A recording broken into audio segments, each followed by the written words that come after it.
Hello, and welcome back to another video. My name is Candace Rawls.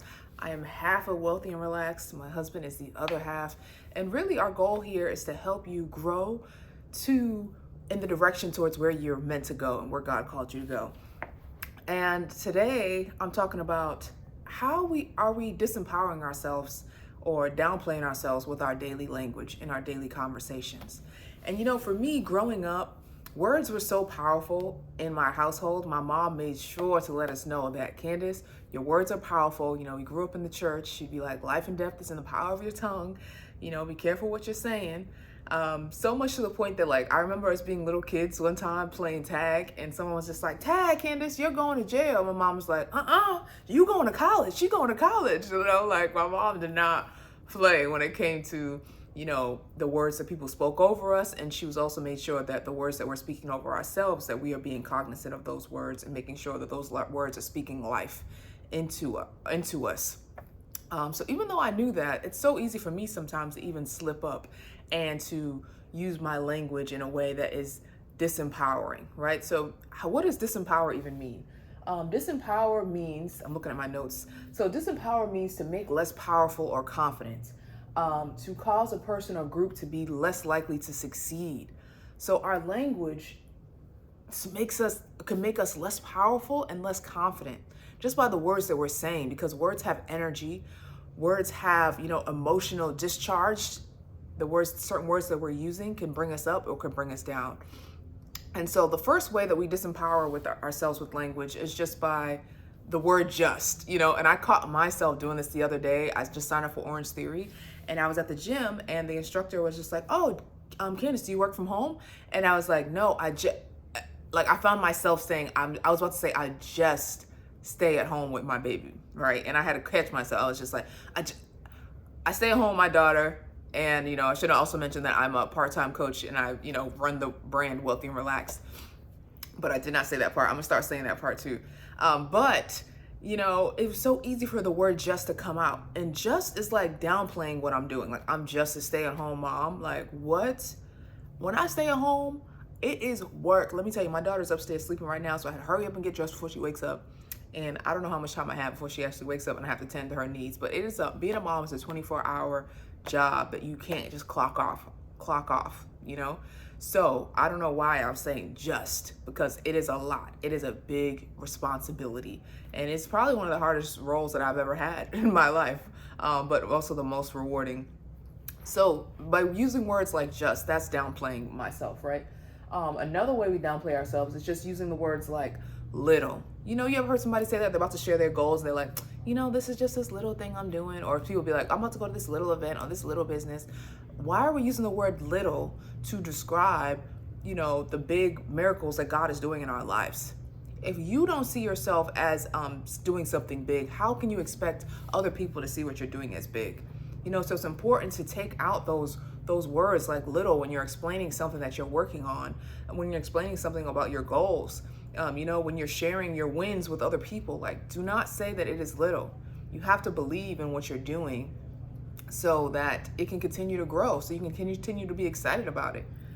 Even words like, it's not as great as so-and-so. There's other great people out there. You don't got to focus on those other people. Just say what you have to say and just know and believe in your greatness. You don't have to downplay yourself because you're comparing yourself to other people's greatness. Just say what you have to say.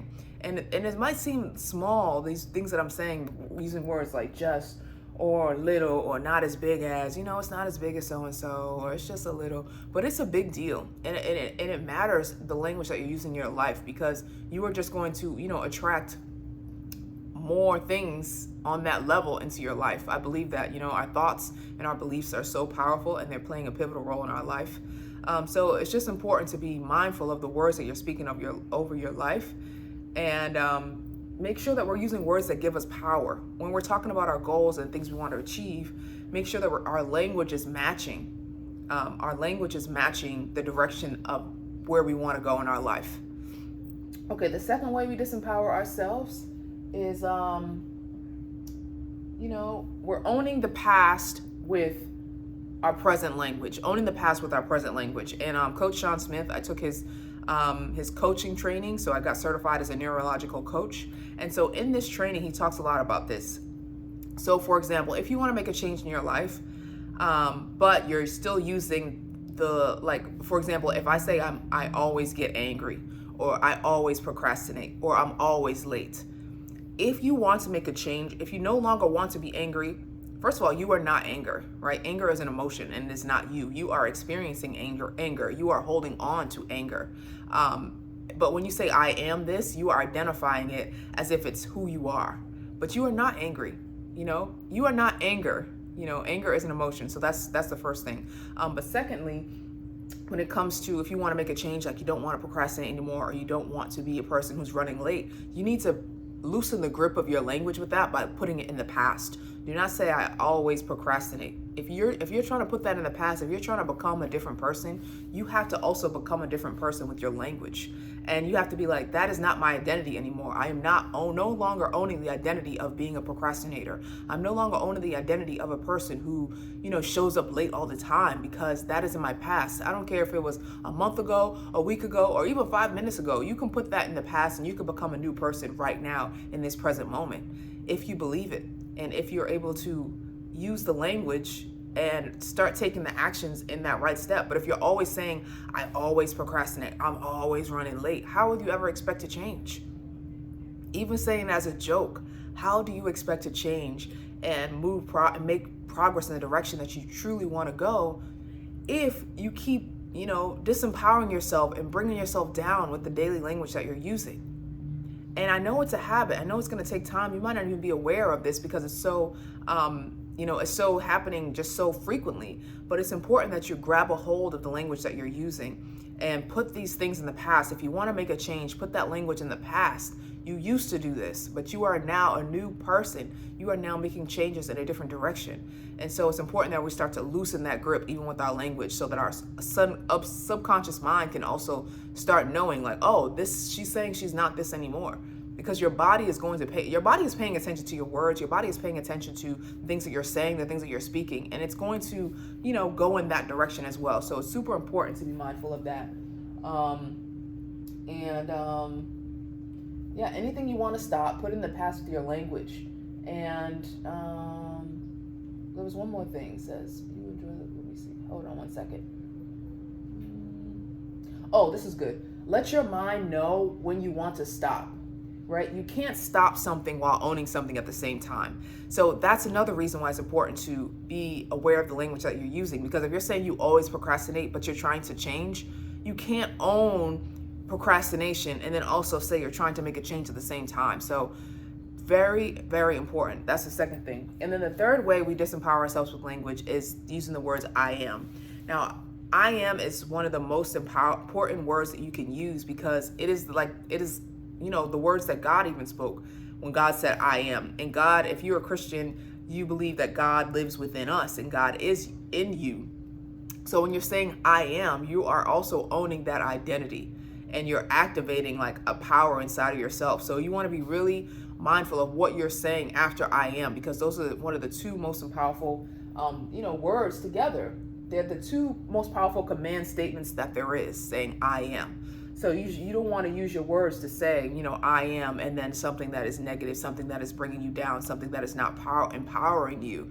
We want to make sure that we are empowering ourselves, and it starts with our language, it starts with our thoughts, it starts with our beliefs, so that we can start taking actions towards the life that God called us to live. Let me see anything else I have. So I do have this quote from Alex Hormozi that I'm going to read briefly. It says, thoughts become beliefs, and then it becomes a part of your core. Does this belief serve me? If not, stop saying it. Be cognizant of the words you speak about yourself. When you make I am statements, they are the strongest statements that you can make, because they are deeply embedded beliefs about what you believe about yourself. If you feel compelled, say that you have a tendency or you struggle with something. If we change the way we speak, we will change the way we live, because we will change the way that we think. And that is a great quote from Alex Hormozi. So I'm going to leave that with you. And it's just super important that we're being intentional with our words, because they're so powerful. Our words are really just have a big effect on how we're living our lives and have a big effect on how we see ourselves and how we identify in our identity. And what is even identity? Identity means it is just identity. I have wrote it down the other day. One second. It's not on my notes now, but identity definition. Thanks for y'all patience. Identity is the fact of being who or what a person or thing is.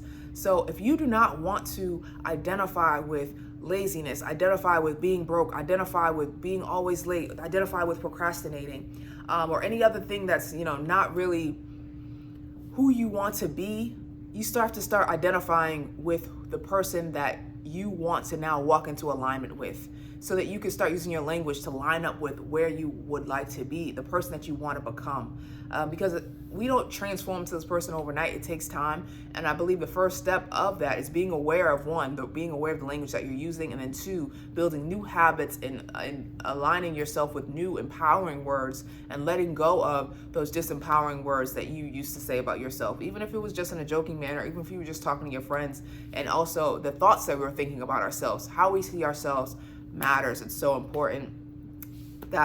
Thank you so much for tuning into today's video. Again, those 3 words were, making sure that you're being aware of those negative words that are just like belittling you in the small ways, like little cuts. Saying words like just when you're describing something that you're doing that is powerful. Saying words like little or not as great as. Own who you are, own your power, and just make sure that you are using your language to prescribe your future and where you want to be. The second one was making sure that you are using your language to not describe your past, but prescribe your future of where you want to be.